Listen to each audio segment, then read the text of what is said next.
خب الان 2 روز شد که ما رسیدیم شمال، یعنی ما پیروز رسیدیم و اینکه ما بابای رسول رو سورپرایز کردیم. ویدیوهاشو براتون میذارم، خیلی قشنگ شده. تو این 2 روزی که رسیدیم خیلی خوش گذشته. تا به الان کنار خانواده بودیم، خیلی خوش گذشته، گفتیم، خندیدیم.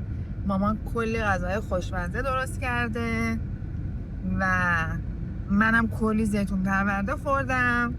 خلاصه که خیلی تا الان همه چیز عالی پیش رفته. الان هم که توی ماشینم دارم میرم پیش یکی از دوستام که فکر میکنم بیشتر از 2 سال شده رسول، بیشتر از 2 سال شده که ندیدمشون دوستامونو. یعنی اون تایمی که استانبول بودیم بچه ها استانبول بودن، ولی خب بچه ها اومدن ایران و دیگه همدیگر نتونستیم ببینیم. خلاصه که الان دارم میرم پیش دوستم آیسان و دانیال، ولی من به بچه ها نگفتم که رسول اومده که سورپرایز باشه. قرار شده که من الان برم پیشش. شب که دانیال از سر کار اومد، رسول یهویی بیاد دم در و سورپرایز بشن. همین که میخوام برم پیش آیسان دوستمو ببینم، با هم دیگه وقت بگذرونیم و اینکه موهامو قراره برام کراتین بکنه. دیگه گفتم تا اینجا براتون توضیح بدم که داستان چجوریه. الان تو راه هم دارم میرم، براتون کلی ویدیوهای قشنگ گرفتم و میگیرم. کلی جای خوشگل قراره بریم. تا اینجا رو خواستم بهتون توضیح بدم دیگه. فعلا خدا نگهدار همسر عزیزم. توی راه بودیم، یه دونه گلخونه دیدیم، اومدیم که واسه یه دوستم یه دونه گلدون بگیرم. به نظرم هدیه خیلی قشنگه تا میخواستم مثلا شیرینی و اینا بگیرم. اینجا هم خیلی خوشگله، ببین نشونتون بدم، یه عالمه گلای خوشگل داره. واسه که گلی هم که انتخاب کردم بهتون نشون میدم. بریم ببینیم چی میشه. یه کیلو بیان تخریب میکنن دیگه. خب میخوای مثلا ساعت تقاطع 200 تقاطع باید اینطوری بدونی. بله 200 تقاطع دونه بزنه و 200 جلوتر. واقعا خوشگله اینجا، همه گلا قشنگه. گلا همه جوندار.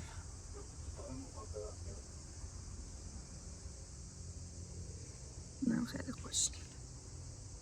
من از این داشتم توی استانبول اما زنده نموند. خیلی هم تلاش کردیم که زنده نگهش داریم اما زنده نموند. برگ انجیری هم که به شدت زیباست. برگ انجیری هم داشتم، کادو گرفته بودم از یکی از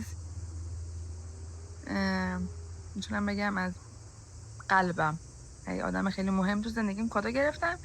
خیلی کوچیک بود، بعد انقدر بزرگ شد که حد نداره. یعنی خیلی گل خوشگلیه، قشنگ. اینم خوشگله، اینم خیلی ناز. خلاصه که گلا همه قشنگن دیگه. من براتون ویدیو بگیرم نشونت.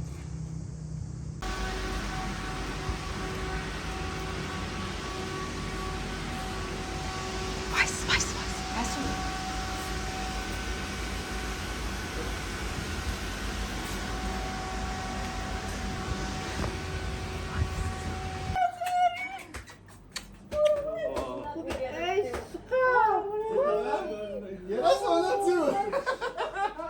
صدای زن شنیدم گفتم که برای خود شما باز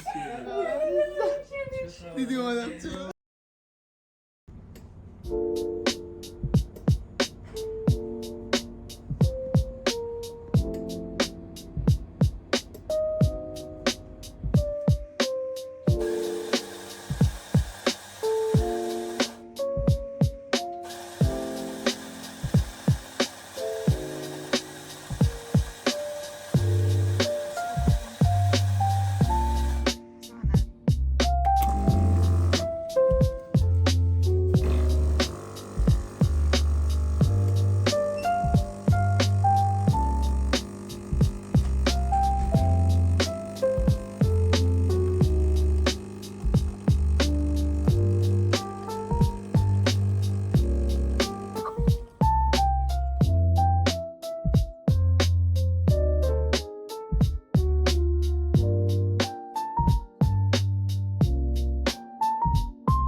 ما اومدیم شیرینی فروشی که شیرینی بخریم و داریم میریم خونه خاله رسول و نمیدونن و طبق معمول میخوایم بریم سورپرایز کنیم و موندیم که چی بخریم، چون که شیرینی فروشی نیست. مثلا من بهتون نشون میدم چه شکلیه.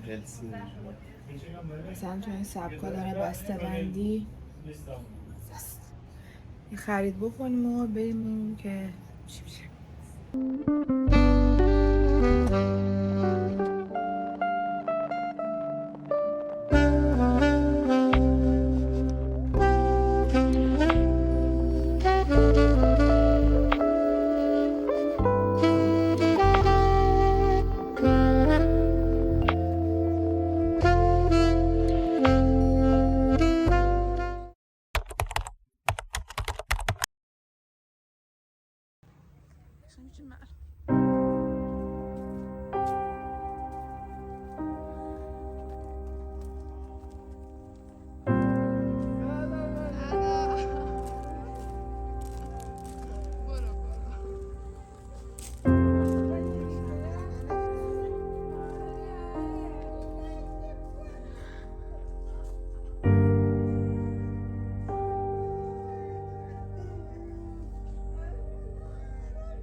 چطورید؟ امیدوارم که خوب باشید. امروز با رسول اومدیم لاهیجان. الان اومدیم بام. خیلی اینجا خوشگله، سرسبز دیگه پشت سر من میبینید.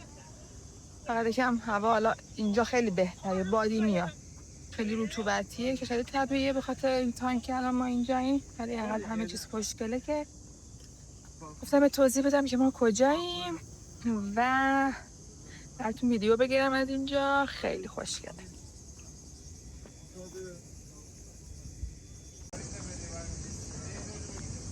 رسول قدم میزنه.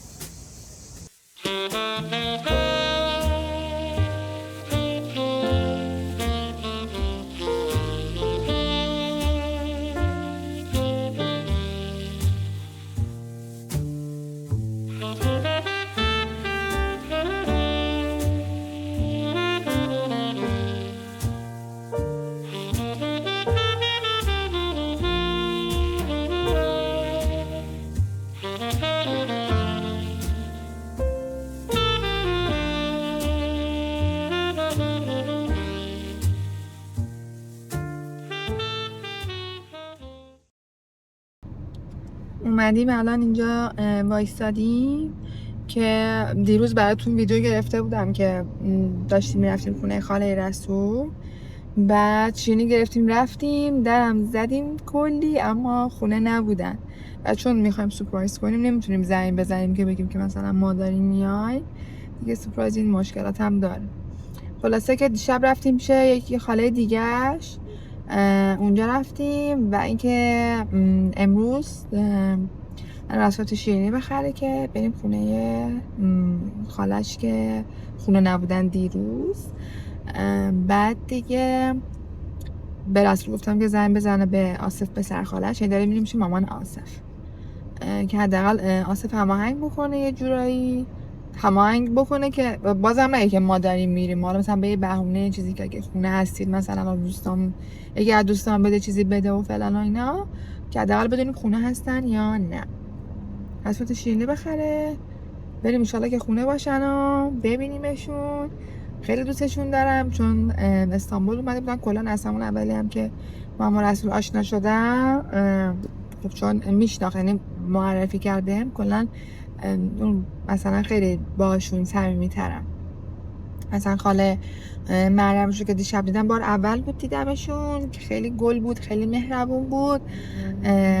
بعد این که باید بریم حالا امروز پیش خاله معصومه ببینیم چی میشه، براتون ویدیو میگیرم.